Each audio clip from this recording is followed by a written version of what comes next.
Celtics Talk Podcast is presented by 24autogroup.com. 11 locations across New England.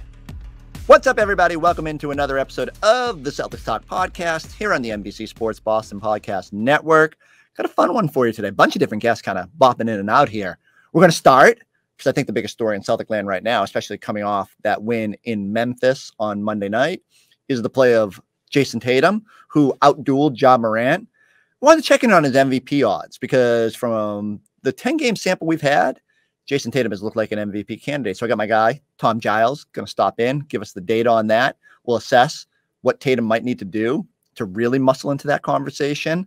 Then later in the program, we for Celtics Post Up, Grant Williams dropped by, talk a little bit about voting, with today being election day, but also Batman, the Catan boards, his annoying teammates with his personality, and the love-hate relationship he has with Jayson Tatum, but a lot of fun catching up with Grant. We'll get to all that. But let's start. Like, for me, I thought Jayson Tatum's defensive play the other night, if you listen to the post-game pod, that's what jumped out to me. And the numbers came out overnight. Ja Morant was 0 for 4 and got 2 shots blocked when defended by Tatum. I thought it was maybe Tatum's biggest chance this year to just be like, I'm the guy. And he went out there and took it on, blocking Morant on a late drive, then forcing 2 misses on 3-pointers, leaked out in transition, had one big dunk, and was screaming in front of the fans. It's just Tatum has been really, really good. And I think what we're seeing is, because he's such a two-way force, he's put himself in that conversation with guys like Giannis. And as you'll hear, there's only a few people that are ahead of him now in the MVP odds. So, what's the next step for Tatum? What can he do to get maybe a chance to get that Kia MVP award at the end of the year? Well, let's bring in our guy Giles, and let's talk it out. All right, Giles, we were taping something for Post Up, and I needed you to just sort of repeat it all, because I thought it was really good information. So my whole contention on that Celtics Post Up program was that Jayson Tatum has put himself in the conversation for MVP. So you actually did the research. What are the odds telling us? He absolutely has. I mean, if you looked at it before the season started, so let's just get a frame of reference. Tatum was 7th on the list for MVP odds, and you had Jokic, Embiid, Kevin Durant ahead of him. He's now ahead of all 3 of those guys. In fact, Jayson Tatum's now 3rd on the MVP odds list, behind just Giannis and Luka. And I think you can kind of understand why he would be in the top 3 as far as that goes. But yeah, he certainly made the jump in just 10 games too. Think about that. In just 10 games, he's made the jump from 7th to 3rd as far as the odds go. So he's right in the conversation. Here's something I also find interesting, and I brought this up with Scal. I want to say before the season opener, you could have bet on Jayson Tatum to be first-team All-NBA, in which at this point, we could all agree he's a top 5 player. So if you wanted to bet on Jayson Tatum to be first-team All-NBA, he was plus 190 to start the season. Okay. And now I haven't been able to find that, because it's one of those. They're not going to continue to update those odds necessarily throughout the season. But I think you'd be feeling pretty good if you had a ticket on Jayson Tatum at plus 190 to make first team All NBA, because he certainly looks like a top 5 player. Better than a Powerball ticket. I feel much better with that. I wanted to get you're more than an odds and numbers guy. You watch these games.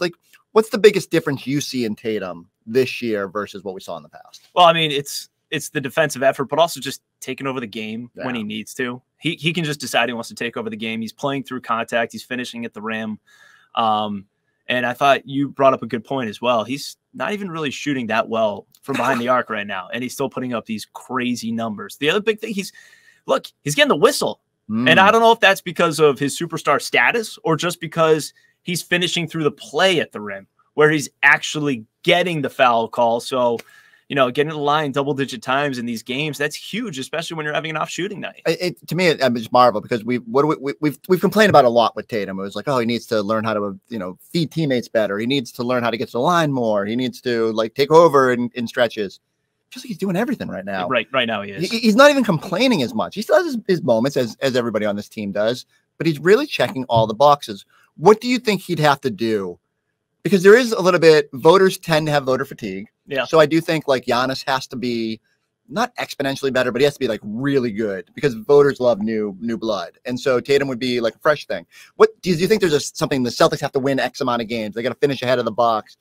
Luka has to not be super great. What do you think is the pathway to Jayson Tatum winning MVP? I mean, I think that they would have to finish ahead of the Bucks in the standings. And I think you'd probably have to show up well in that head-to-head matchup, especially on Christmas Day. I mean, that's like, think about that. That's a marquee game, and it's early in the process. And obviously the MVP voting won't be for another 4 or 5 months after that. But yeah, I think that finishing ahead of the Bucks is big because I think Tatum's supporting cast is better than Giannis's at this point, right? For Luka, I mean, you really need him to slow down. I don't know how you can kind of ask him to do that. The point totals are crazy. It's crazy. And then, I mean, look at his supporting cast, right? It's like Luka's getting it done with far less, it seems to me anyways, my humble opinion, than what you're seeing with the Celtics. So those two guys, even though, you know, I like Tatum's game a little better than Luka. Sure. Just you know, Luka's more of a throwback, kind of slow things down. He's incredible. But yeah, those guys would probably have to take a bit of a step back because where Tatum's at right now is amazing. But those two guys, given the fact that they're the leaders of their team and their team depends on them as much as they do. And you were telling us, okay, Celtics overall odds, they were one of the betting favorites before the season. Yeah. Slid a little bit. So they didn't. Their odds haven't moved. They haven't slid. It's actually that the Bucks have jumped up. So, you know, Milwaukee, you probably would have found somewhere around the 4th best odds to win the NBA championship. They now have the best odds at plus 550. Celtics are still around plus 600, you know, depending on where you look. But all that is just, and when it comes to those kinds of bets, you're not going to see the number slide too much until a team really does poorly because what's happened is so many people have already. Then explain to me the Nets. So many people have already bet on the Nets to win the NBA championship that they're like, well, we'll keep the Nets in the top 6 here on the odds. The Nets are 6th to win the NBA title, which is nuts. But so many people are already invested that if you drop the Nets to like plus 2,500, you're going to get even more people betting on that. And what that creates is more liability. The one that I brought up that I find interesting is that Cleveland has the 10th best odds at plus 1,800. Don't want to see them in the playoffs. 18 to 1. They've looked good, man. They look really good. And then, you know, there's young, and it's hard for young teams like that to necessarily take the step. You can make the case of the Celtics that they were even ahead of where the Cleveland is. But man, I don't want to see that team in the playoffs. Like Donovan Mitchell has been through it out west. Mobley looks awesome. Yeah, I don't want to talk about the Cavaliers. It's a tough size matchup, right? Yeah, it's a tough size matchup, and Darius Garland is just, I just couldn't believe how well he played coming off injury. Eye injury too. Let's get you out of here on this. Give me one other hot take on the Celtics. What else do you what else jumps out about the season? What else jumps out about, you know, there's so many things. You know, the defense hasn't been where it is. Joe Mazzulla, like what's your other big takeaways? I'm not worried about the defense. That doesn't worry me because I felt going into the season they were trying to open things up and become, you know, a more explosive offensive team. I love the way they run in transition. I mean, you see the way they get the ball out. Al Horford gets the ball out, and it's just, you're making a pass like right down the middle of the floor, like 10 feet in front of you, right down the middle, and just off and running. Marcus Smart last night, amazing. Yeah. He was absolutely amazing. I think that was the best Marcus Smart game that we've seen in years. Yeah. Since the playoffs. Like he had some really good kind of steering the offense. I think we forget. But his vision last night in the second quarter in particular. I mean, he was responsible for the first 16 points they scored. It's crazy. And honestly, my working theory has been he got pulled from the crunch time lineup like 2 or 3 games ago. And since then, 23 assists, 2 turnovers. Wow. I think it just was a little reminder for Marcus, a little nudge, hey, you know, that he wasn't up to his usual level before, and he did have that one pass in the 4th quarter that donked someone in the head. And just getting back to the defense, I think that it'll be fine when I don't know if you've ever heard of him. There's this guy. There's a guy named Rob Williams. If he comes back, I think that kind of changes your identity and how you play. But it's November. Like you don't need to really buckle down and grind it out. And I feel like when they do have to do that, they've done a pretty good job of that in late game stages this year. Wow. All right. You and Jayson Tatum, not worried about the defense. I'm paranoid. I need Rob back. You'll be fine. All right, Josh. Thank you so much. You got it. Look no further than the award-winning 24 Auto Group. With over 2,600 vehicles in stock, the brands you love, backed by the savings and service you can count on. Visit today or shop online at 24autogroup.com. We're kicking off fall with big savings at State Line Chrysler Jeep Dodge Ram. Lease a new Ram 1500 for $369 a month during Ram Power Days. Hurry in, and you'll be saying, I got mine at State Line. All right, good stuff from Giles. I'm fascinated by the odds. You know, you'd think only 12% of the season gone. You don't think there would be much movement in the odds, but that's what happens when you average 31.2 points per game and have the best offense in the NBA humming because of you. So Tatum deserves a lot of credit for the way he's played. I love the evolution. If you watch this on Celtics Post Up, I did the whole Forsberg 4 about him and the numbers that jump out. And obviously we'll focus on scoring and obviously getting to the line a whole bunch more. I mean, that's huge to me. The ability to get easy points, to not have those lulls where you're like, where's Jayson Tatum? No, he's attacking the basket. He's getting easy points. Celtics offensive rating right now is 118. Which would be on pace to be historic. It'd be ahead of the Brooklyn Nets, 117.3 2 seasons ago in that pandemic shortened season. So it's not just that he's playing. No one's scored 30 plus. No one's averaged 30 points for the Celtics in the history of the franchise. And think about it. That's Havlicek and Bird and Pierce. I mean, it's hard to muscle your way onto those scoring lists. And yet here's Jayson Tatum doing record-setting things, potentially with the best offense in the league. I think it also deserves credit. You know, the Celtics have the right mix. I don't know what the full share of if we did like credit pie, who deserves the most credit for the Celtics offensive improvements. Certainly a lot of it falls back on what Tatum's doing. I think Brad Stevens deserves a ton of credit for finding the right pieces and putting this team in position to thrive. And now the bench looks like it's going to a whole nother level. Malcolm Brogdon adding a dimension. Sam Hauser can't miss. Grant Williams, who we'll get to in a few here, doing his part as well. It feels like everything is lining up for the Celtics. All they really need, get Rob Williams back out there and start getting the defense back to normal. It's stabilized a little bit the last few games, but I think there's a whole nother level even before Rob's return that the Celtics can get to. And once you balance that with what they're doing offensively, this thing could be a wagon for a little bit. So interested to see you feel a little bit better. 3 wins in a row, 7-3. The one other topic this week has been the disabled player exception. So just wanted to touch on that because we haven't gotten to that on any of the post game pods. Celtics were awarded a essentially $3.2 million disabled player exception because Danilo Gallinari is expected to miss the entirety of the 22-23 season. Now, a couple things here. One, it doesn't prohibit Gallinari from returning as long as he's on the roster. You know, he can come back at any point for the Celtics this season. Even if they sign somebody in his absence, then it doesn't necessarily preclude him.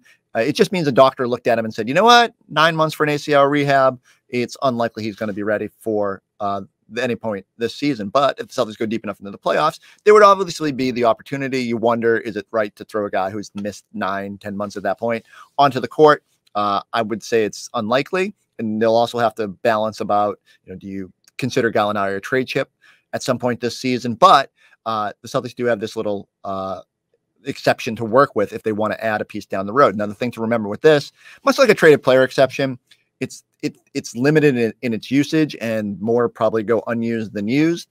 And so you can't sign a player that makes any more than $3.2 million, and they have to be in the final year of their deal if you trade for them.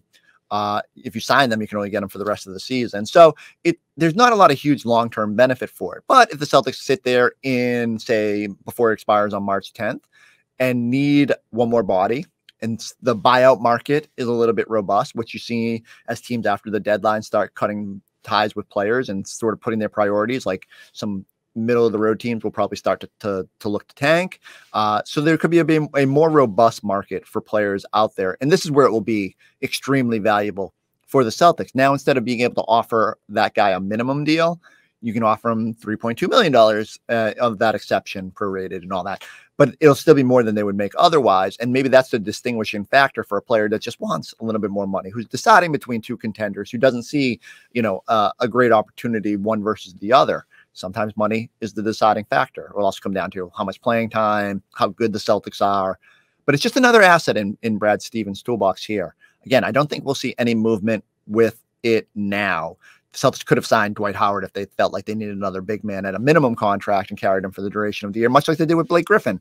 But now as Dwight signs overseas, I just think it's more likely that the Celtics will evaluate it further down the road. And that's a luxury when you're 7-3. And it's a luxury when you're 7-3 and your bench is humming and you don't need a whole lot of depth pieces and you've kind of cobbled it together with what you've got. And one of those guys leading the way has been Grant Williams. We got a chance to catch up with Grant, me and Amina Smith, during our Celtics post-up program. Here's our chat with Grant. Williams. Way to attack the catch. On the catch, he just just accelerates through, goes right to the rim. Back-to-back dunks from Grant Williams. And speaking of Grant Williams, let's welcome him in to the show right now. And Grant, we're going to talk about a lot on this podcast and also on this segment right now. But we're going to be talking about Batman. We're talking about the dunks, the bench, everything that's going on. But first, it's Election Day. You went back home to North Carolina to vote in your own community. Why was that so important to you?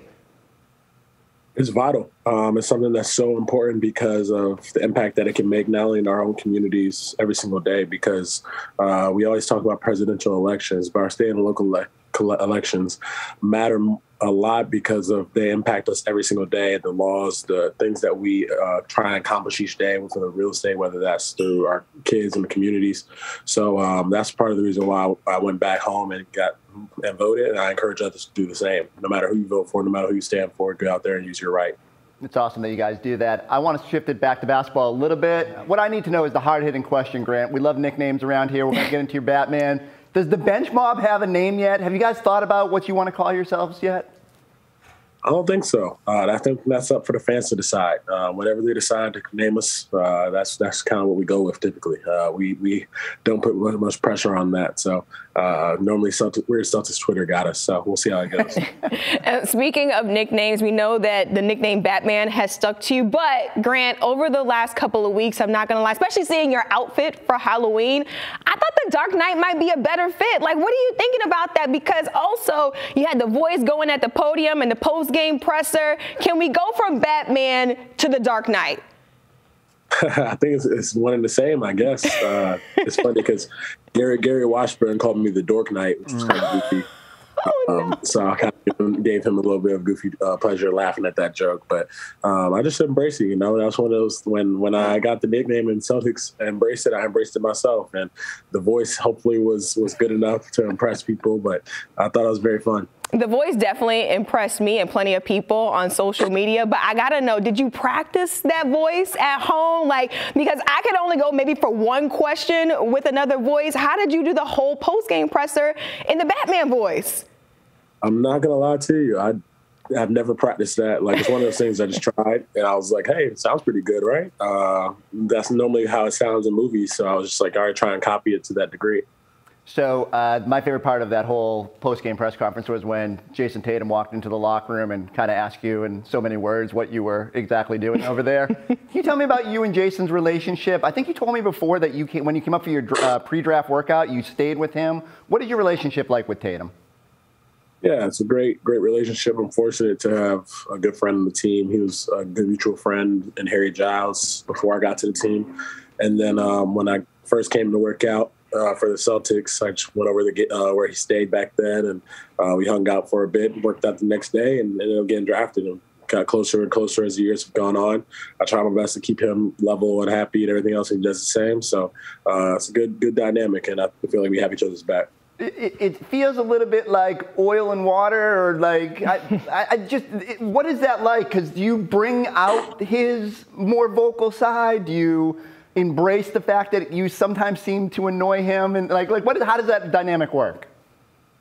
Yeah, I feel like I embrace the fact that I annoy him. That's probably the number one thing. I annoy a lot of people, so it's one of those things that you learn to love me. So I know that for him, I try my best to just keep him in a good attitude, good mind, because he's our leader. He's the cog that makes us run. So for us, it's just a matter of keeping that perspective every single day, make sure that we're having fun throughout the year, because it can be long, as you guys know.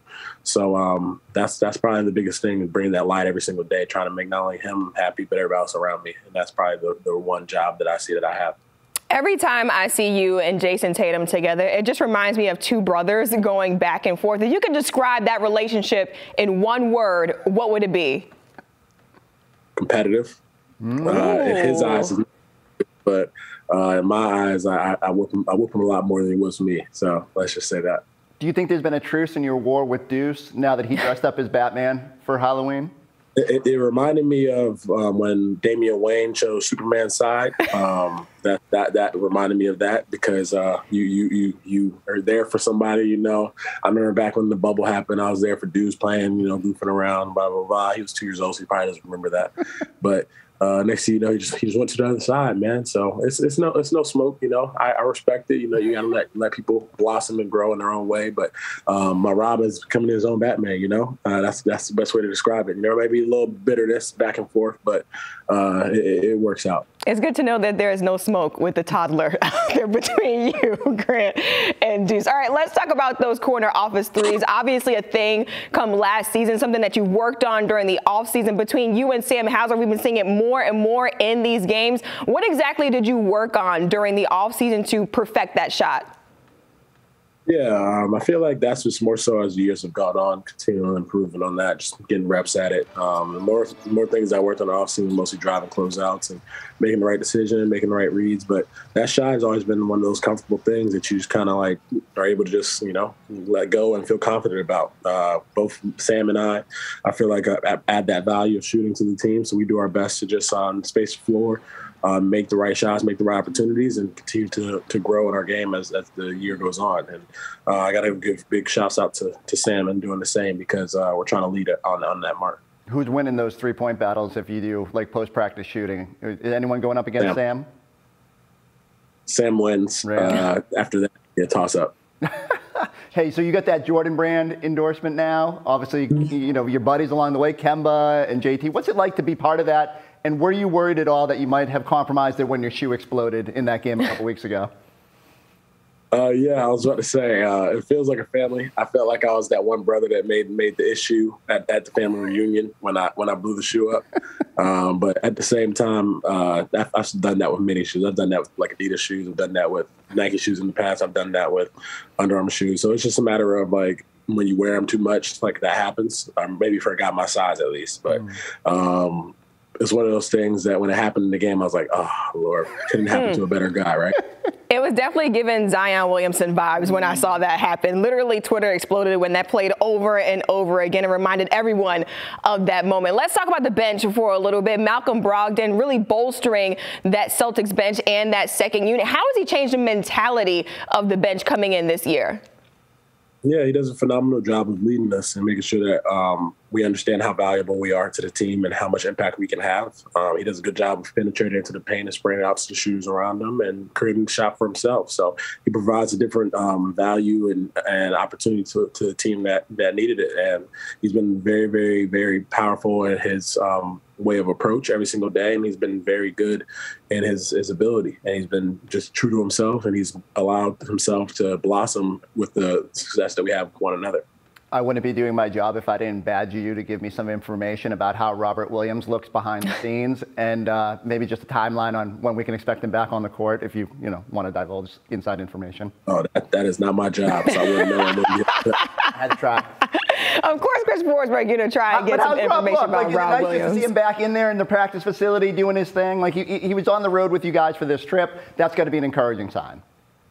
Absolutely, we've seen Rob a while. We've been with him this entire time. He always comes in, works out of the facility and stuff like that. So he's going to let himself back to help. There's no rush for him. For us, we need him to be the best he could possibly be, and by that it means he's healthy. And there's no pressure for him coming back anytime soon or anytime too long. We want to have him back because of the value he provides and the person that he is. But it's one of those days you want to take care of yourself and make sure that you're prepared for the grinds of a season, and we never want to force somebody to come back too soon, and especially when we feel like we have a ability to perform right now with him out, and we're doing a good job with him. So he's been very encouraging, he's been very supportive, and we're trying to be the same to him because he's always been that type of player, we've always been that type of teammate, and we're just thankful to have him on this team. All right, last one for me, and then I'll stop badgering you. So back at the Shamrock Foundation Gala, you got the presented for your community work. The Celtics gave you that Catan board. First off, that was the coolest looking board I've seen. Like, what did that mean to you that they put that together? And just, how important is that, especially as we celebrate Bill Russell this year, just the whole mentorship this year and what you're doing in the community? It meant the world, honestly. The fact that I got part of the parquet in one of my favorite board games. Bill Russell played on it. It's a piece of history in my eyes, and it's something that I'll always be able to cherish because my grandfather, I always speak about him and how much he loved the Celtics, how much he loved Bill Russell, KC, and Sam Jones, and everyone to that degree. So it was an honor for me, and I was just thankful that the Celtics were able to do that for me and gift that to me because I feel blessed, and it's something that inspires me to continue to perform every single day. And every time I go onto that floor and play to the best degree of my ability each night, because they put that love, showed that love to me. I want to do the same to them. All right. Well, thanks so much, Grant, for stopping by the show, and good luck on Wednesday. All right. The Dork Night. I kind of enjoys Grant. Like he understands, like he brings a little bit of levity to the team, and make sure if your superstar is loves a guy like that, then you have no choice but to understand. And the way Grant's playing, it'll be a very interesting offseason. Obviously, bet on himself, not signing an extension heading into the year. Will be a restricted free agent after the year. If he keeps shooting like he has, if he keeps showing a expanded toolbox with the way he's attacking the basket on closeouts and creating off the dribble, there's going to be a robust market for Grant. But for now, he's just got to keep focus on getting this second unit humming. It's been very good in stretches. Brogdon has been, again, a revelation for this team. It's looked really good when all the pieces are working. And then think about it, like Derek White will eventually slide over once Rob Williams is healthy, and your bench gets even better. The one thing I keep saying is I feel bad for Peyton Pritchard. Celtics are like the best three-point shooting team in the league, and they got a guy who shot 40% pretty much on three-pointers last year, just unable to get on the floor. Like I think he's 7 DNPs this season, 17 total minutes. If he's frustrated, he's done a good job just kind of being a good teammate. And, there's always the opportunity because of the injury history of some of the Celtics guards. Maybe there's something that opens up, but, it speaks to what the Celtics bench has been able to do that Pritchard can't even get on the floor in this early part of the season. All right. I need you guys to go like, subscribe. There's still a ton of games this week. Pistons on Wednesday and Saturday. The Denver comes to town on Friday. That's a good one too, because if maybe Grant pulls out that Batman costume again, because that's where it all started when he was able to outduel the Joker in Denver. So they'll need Batman on that night. But we'll be back after all those games with the post-game pod. Thank you all for checking those out. I'll keep rambling. So go like, subscribe, check us out. I'll catch you next time on the Celtics Talk Podcast. Kick off fall with game-winning deals at Route 9 Nissan. Lease a new Rogue Sport for $289 a month. That's right, just $289 a month. Score your game-winning deal now and visit today or online anytime at Route9NissanAuto.com. We're kicking off fall with big savings at State Line Subaru. Like a new Subaru Crosstrek. Drive home for just $299 a month. That's right, only $299. Score big savings today. State Line Subaru, a driver's best friend.